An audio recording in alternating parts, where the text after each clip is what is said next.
Hello, everyone. Thank you for joining us this evening, and welcome to our third JTalk entitled Israeli and Diaspora Jews, Are we Moving Further Apart? My name's Ariel, and I'm JSpaceCanada's social justice intern and the host of JTalks. And I'm just going to remind everybody what the evening will look like. Just like the last 2 weeks, our speaker will have the floor for the first 20 minutes to discuss their topic, where during this time, any of you are encouraged to comment in this comment section below, where you can give your opinions and ask questions for the presenter. After their presentation, we'll give the speaker a chance to answer the questions and respond to your comments. This week, we're going to give more time to the questions portion of the evening, so that way we can get the speaker to a chance to respond to more of your questions.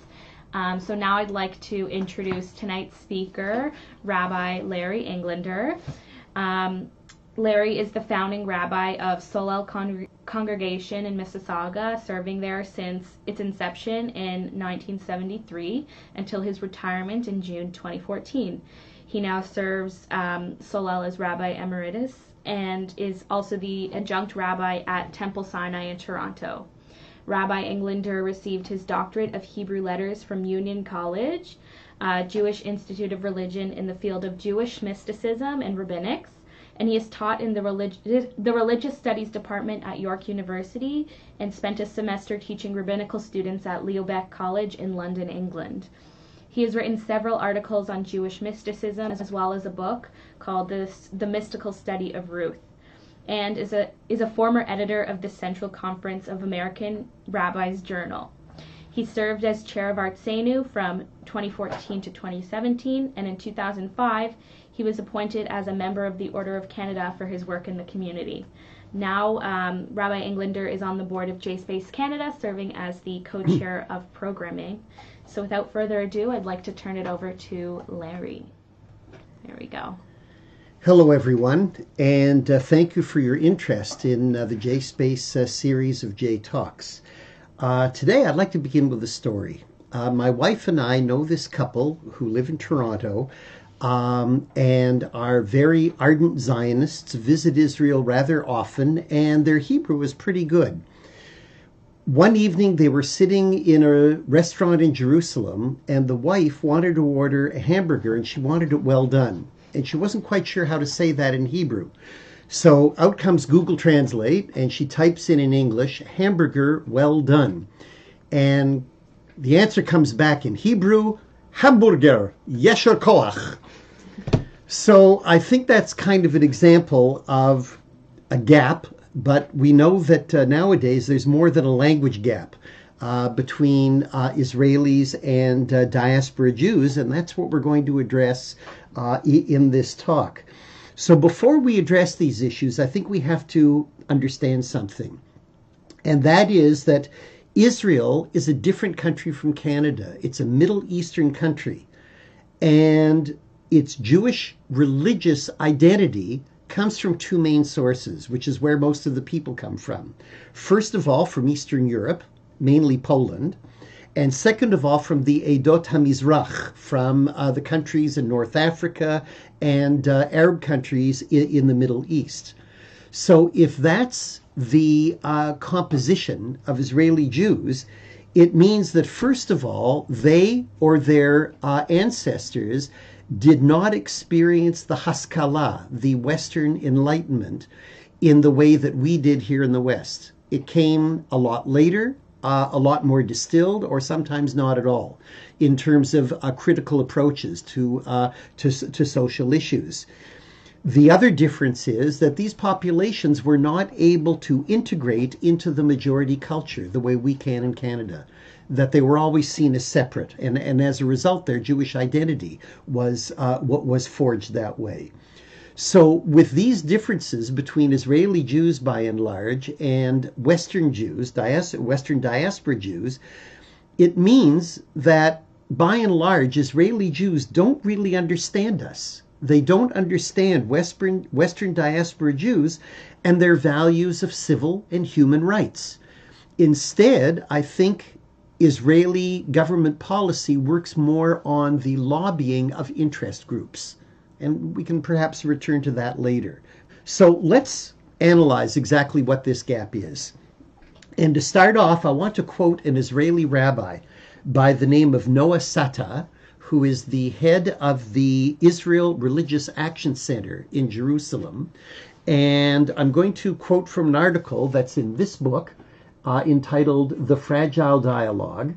I was one of the editors of this book, but that's not the issue. It's her article that I want to quote here. And here's what she said. Remember, she's an Israeli. When we discuss Israeli politics, we often elaborate on the progress that is constantly being made. More equality for LGBTQ community, growing strength and recognition of progressive Judaism, and technological and environmental innovation. This progress is indeed significant and encouraging.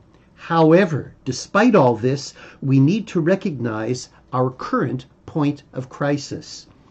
Contemporary Israel is not the fulfillment of our Zionist vision when measured against our aspirational values of justice, peace, and brotherhood. Quite the opposite. On many moral questions, the current situation in Israel is a profound disappointment. That's a statement of an Israeli rabbi. So I want to quote another Israeli that talks about the Jewish or the Israeli diaspora gap. And this is from a recently published book called The Zionist Ideas, edited by Gil Troy, who's at McGill University. And it's an update of an older book talking about Zionist ideology. It's a fabulous book. And one of the selections in here is a poem by the late Israeli poet, Yehuda Amichai. And Amichai wrote a poem entitled Tourists, and I'd like to read it for you. Condolence calls are all they grant us. Sitting in Yad Vashem, looking grave at the Western Wall, and laughing behind heavy curtains in hotel rooms. Taking photos with important corpses at Rachel's tomb and Herzl's grave and on Ammunition Hill.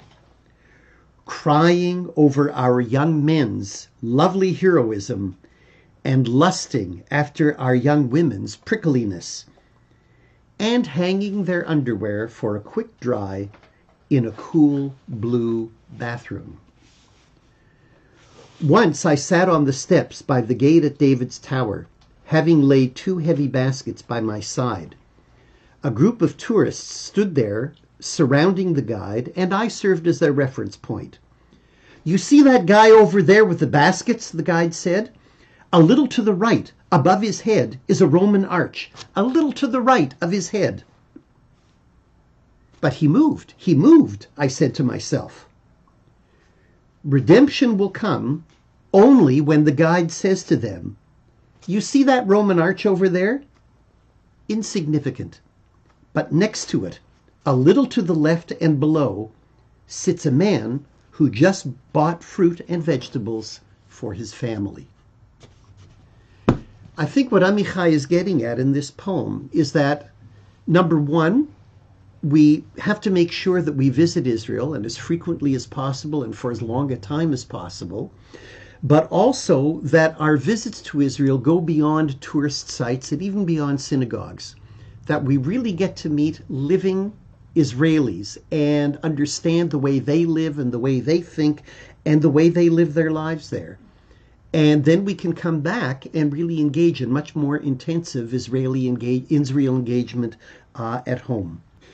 So with all this information, what can we do about it? I raised that question earlier, and I want to make a few suggestions, and I'd love to hear yours.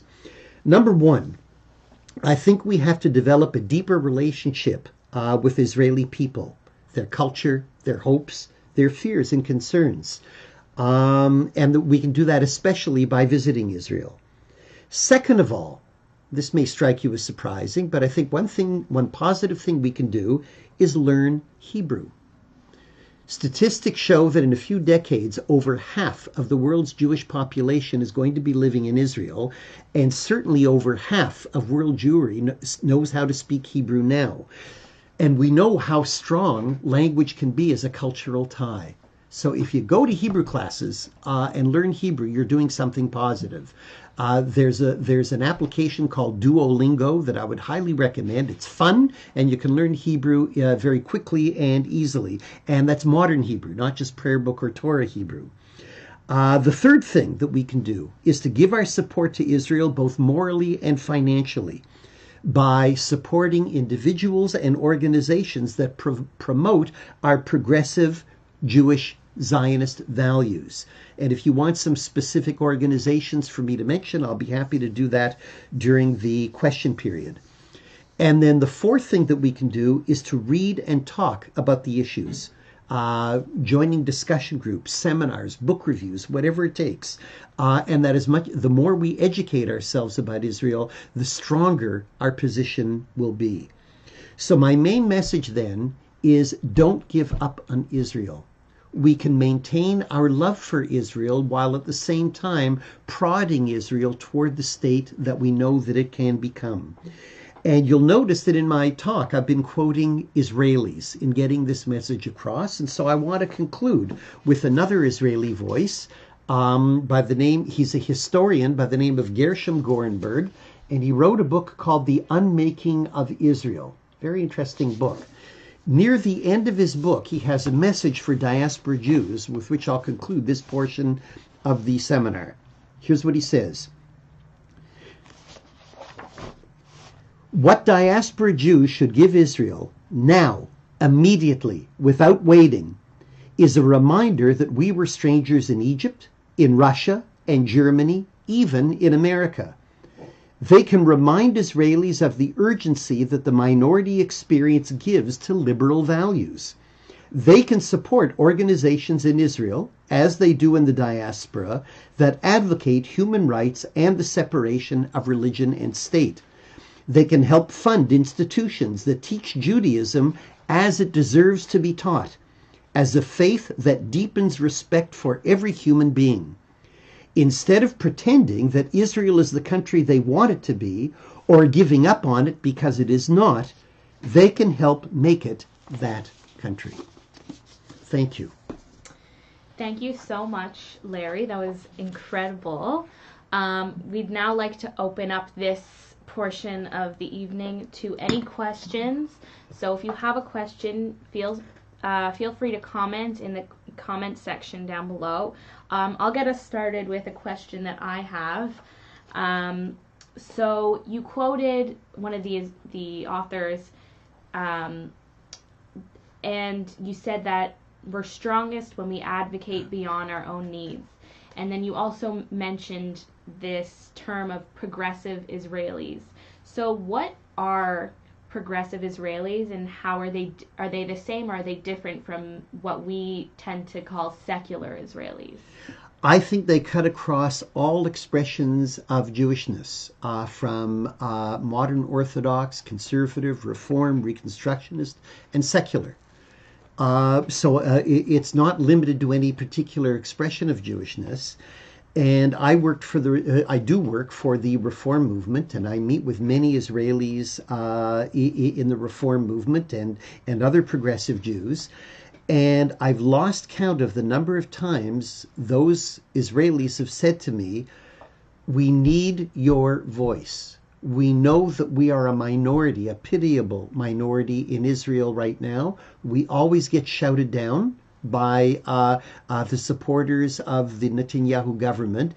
And when you speak up, you add strength to our voice. So please speak up and make your voices heard. Again, please feel free to ask a question. We're waiting to hear them come in. Again, from one of your books, it said that one of the authors, I believe it was the first one, she said that we are not reaching, or Israelis are not reaching, Zionist values. And we especially diaspora Jews, a lot of us will identify as Zionists. So what do you think those Zionist values are, and how are they different from just Jewish values? Yeah. Are they different from Jewish values? Well, I think the two are a seamless whole, and the best place to look is the Israel Declaration of Independence, which you can look up, specifically paragraph 13, where it says that as a Jewish state, Israel will give equal civil and human rights to all minorities within the country, that there will be equality of all citizens, irregardless of sex, race, religion, culture, etc. So I mentioned earlier the idea of interest groups. Let me give you an example of that. In Toronto or in Canada, if somebody were to put up a building and present an architect's plan, basically they would have to be conscious of the fact, especially if it's a public building, that at least one person is going to be wheelchair bound and will need access to that building. And they have to make that building accessible, even if it's only for a few people. In Israel, we hear the argument very often. I'm sure many of you have heard this too.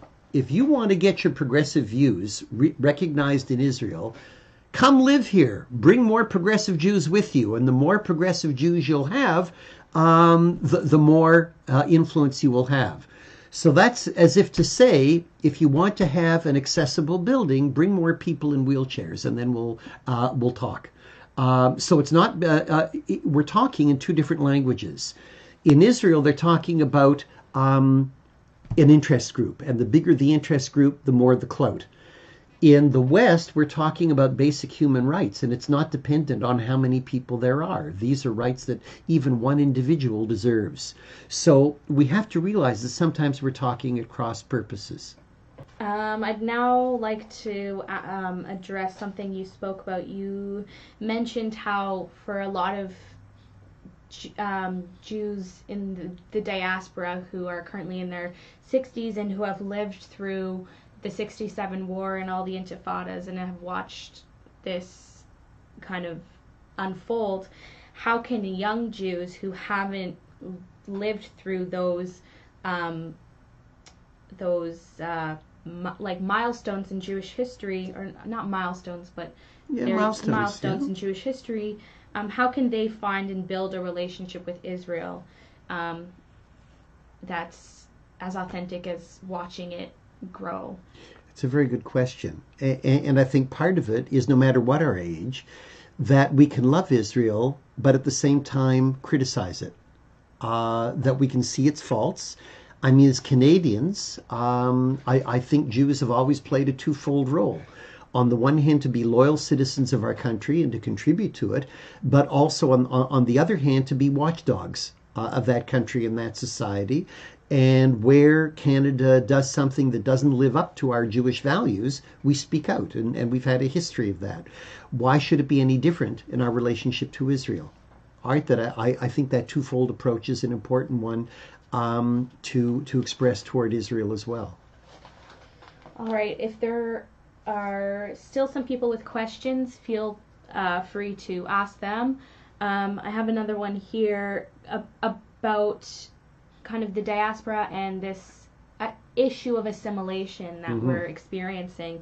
So what do you think the dangers are of assimilation in this new world, and is that a threat to diaspora Jews' relationship to Israel? Yeah.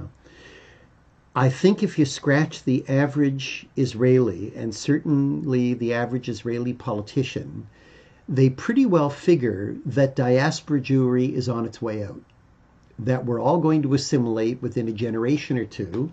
So why bother worrying about us or paying any attention to us, because we'll soon disappear, and that certainly seems to be the approach of the current Israeli government.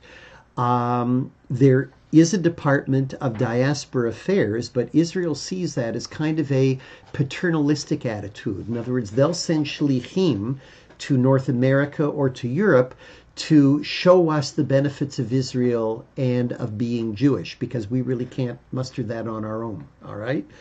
As a diaspora Jew and working in the Canadian North American Jewish community for my career, I don't think we're going to assimilate out of existence. There are going to be some Jews that will assimilate, but there will also be others that will be more educated, more dedicated, more sophisticated than any other generation in Jewish history. And so I think our future is very strong. If there are no more questions, I just wanted to take this opportunity to thank Larry, thank you so much for speaking tonight, and thanks to everyone who joined us this evening and who contributed to tonight's discussion. So please let us know what you thought of tonight's JTalk, and be sure to join us next Tuesday for our last JTalk given by JSpaceCanada's president, Karen Mock, called The Importance of Raising a Progressive Zionist Voice in Canada. Thanks again, and we'll see you all next week. Thanks, everybody.